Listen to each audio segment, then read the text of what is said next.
السلام علیکم ورحمۃ اللہ وبرکاتہ۔ الحمد للہ الذی وکفا وسلام علی عباده الذین اصطفى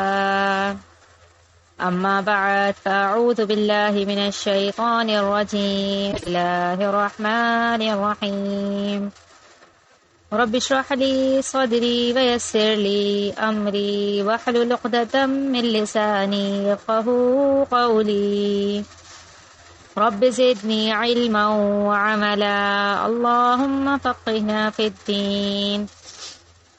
اللهم اجعل القرآن ربيع قلوبنا ونور صدورنا وجلاء أحزاننا وذهاب همومنا اللهم إنا نسألك علما نافعا وعملا متقبلا ورزقا حلالا طيبا۔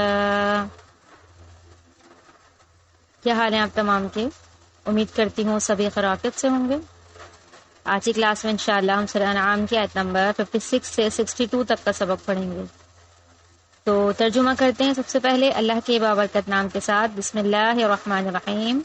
قل کہہ دیجئے انی بے شک میں نہیت روک دیا گیا ہوں ان اعبد الذین اس سے کہ میں عبادت کروں ان کی جنہیں تدعونا تم پکارتے ہو من دون اللہ سوائے اللہ کے۔ قل کہہ دیجئے لا اتبع نہیں میں پیچھے چلوں گا اہواءکم تمہاری خواہشات کے، قد ضللت تحقیق میں گمراہ ہو جاؤں گا اذن اس وقت، وما انا من المہتدین اور نہ ہوں گا میں ہدایت پانے والوں میں سے۔ قل کہہ دیجئے انی بے شک میں ہوں علی بینۃ دلیل پر من ربی اپنے رب کی طرف سے،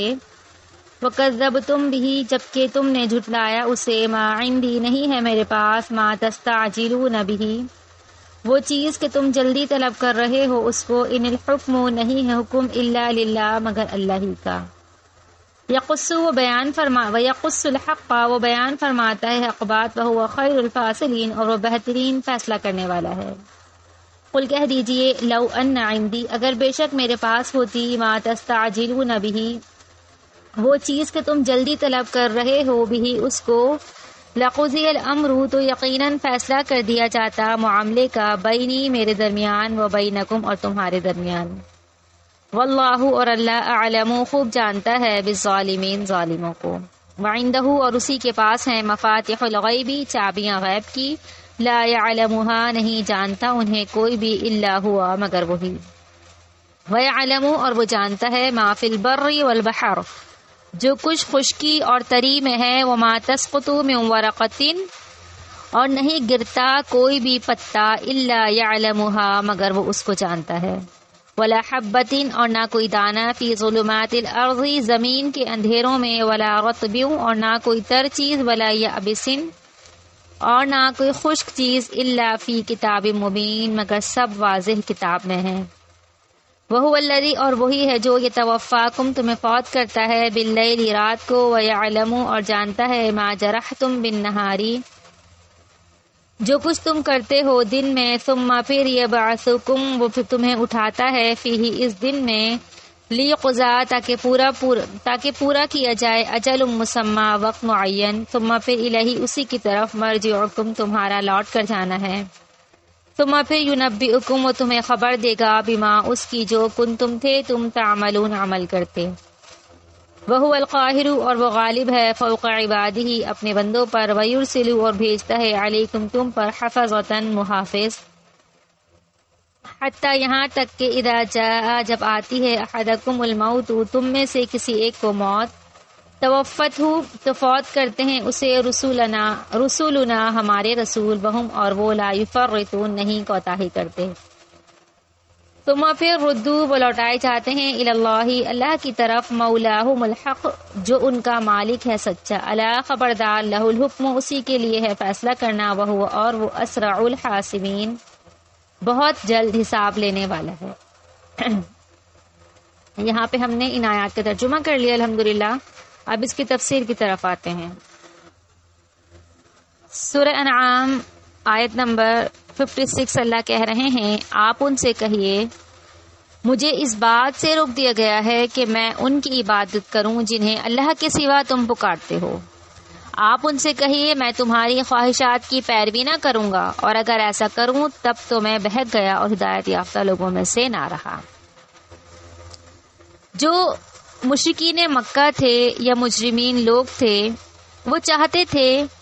کہ اللہ کے نبی صلی اللہ علیہ وسلم اور ان کے درمیان کوئی سمجھوتے کی راہ نکل آئے، یعنی اللہ کے نبی صلی اللہ علیہ وآلہ وسلم، یعنی وہ چاہتے تھے کہ اللہ کے نبی صلی اللہ علیہ وآلہ وسلم ہمارے معبودوں یا دیوی دیوتاؤں کی توہین نہ کریں تو ہم بھی انہیں کچھ نہ کہیں گے۔ اللہ کے نبی صلی اللہ علیہ وآلہ وسلم کی یہ تعلیم تھی کہ جو بت ہیں جن کو تم پکارتے ہو اللہ کو چھوڑ کر، یہ بت نہ کسی کا کچھ بگاڑ سکتے ہیں اور نہ سنوار سکتے ہیں۔ اور جب اللہ کے نبی انہیں یہ تعلیم دیا کرتے تھے تو اس سے صرف ان بتوں کی ہی توہین نہیں ہوتی تھی، بلکہ ان کے آبا و اجداد کی بھی ہوتی تھی جو اس کی پیروی کرتے چلے آ رہے ہوتے تھے۔ اس لیے وہ انہیں برا معلوم ہوتا تھا۔ وہ چاہتے تھے کوئی ایسی راہ نکل آئے، سمجھوتا ہو جائے، نہ اللہ کے نبی ہمارے دیوی دیوتاؤں، آبا و اجداد یا معبودوں کو کچھ بولیں اور نہ ہم ان کے معاملات میں کچھ کہیں۔ پھر اسی بات کے جواب میں اللہ نے فرمایا ان سے کہہ دو کہ نہ میں تمہاری اس خواہش کو پورا کر سکتا ہوں، نہ ہی ان دیوی دیوتاؤں کی تعظیم کر سکتا ہوں، میں تو مامور ہی اس بات پر ہوں کہ لوگوں کا رشتہ ان معبودوں سے توڑ کر اللہ سے جوڑ دوں۔ پھر اگر میں نے خود وحی الہی کے خلاف کیا تو میں تو خود بھی ہدایت پانے والوں میں سے نہ رہوں گا، دوسرے کیسے ہدایت پا سکیں گے؟ اور چونکہ یہ مجھے حکم اللہ کی طرف سے ملا ہے، لہٰذا میں کسی قیمت پر اس حکم کی خلاف ورزی نہیں کروں گا۔ اے نبی، آپ ان کی خواہشات پر انہیں یہ جواب دے دیجیے۔ آگے اللہ کہتے ہیں آپ ان سے کہیے میں اپنے رب کی طرف سے روشن دلیل یعنی قرآن پر قائم ہوں، جسے تم نے جھٹلا دیا ہے، اور جس چیز کی تم جلدی کر رہے ہو یعنی عذاب کی، وہ میرے پاس نہیں ہے۔ حکم تو صرف اللہ ہی کا ہے، جو حق ہی بیان کرتا ہے وہی بہترین فیصلے کرنے والا ہے۔ اللہ کہتے ہیں کہ کفار مکہ یہ کہتے تھے کہ اگر تم سچے نبی ہوتے تو تم اور تمہارے ساتھی ایسی بے بسی اور بری حالت اور کنڈیشن میں نہ ہوتے، اور جس طرح ہم تم لوگوں پر سختیاں کر رہے ہیں، اگر تم سچے ہوتے تو اب تک ہم پر وہ عذاب آنا چاہیے تھا جس کی تم ہمیں دھمکیاں دیتے ہو۔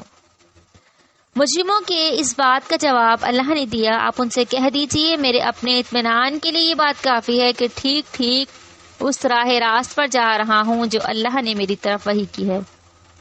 رہی یہ بات کہ وہ تم پر عذاب اب تک کیوں نہیں آ چکا، تو اس کا جواب یہ ہے کہ ایسا عذاب لے آنا میرے اختیار میں نہیں ہے، یعنی نبی کریم صلی اللہ علیہ وسلم یہ بات کہہ رہے ہیں کہ میرے اختیار میں نہیں ہے، تمہاری نافرمانیوں پر تم پر عذابات کا لانا اللہ کے اختیار میں ہے۔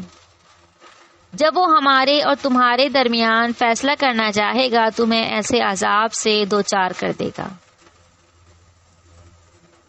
آگے فرمایا آپ ان سے کہیے کہ جس چیز کی تم جلدی مچا رہے ہو اگر وہ میرے اختیار میں ہوتی تو میرے اور تمہارے درمیان کب کا فیصلہ،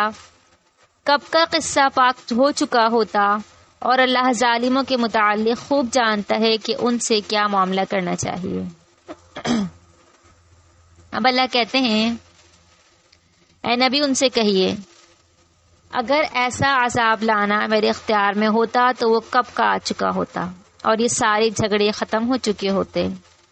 مگر تم پر عذاب آنے کا ٹھیک وقت تو اللہ ہی کو معلوم ہے۔ اللہ کا علم، اس کا حلم اور اس کی حکمت بالغہ وہی تم پر عذاب لانے کا مقتضی ہے، وہی فیصلہ کرنے والا ہے کہ کب کس پر عذاب لانا ہے، اور جب اللہ کا عذاب آ جائے گا تو کوئی اس کے عذاب کو ٹال نہیں سکتا۔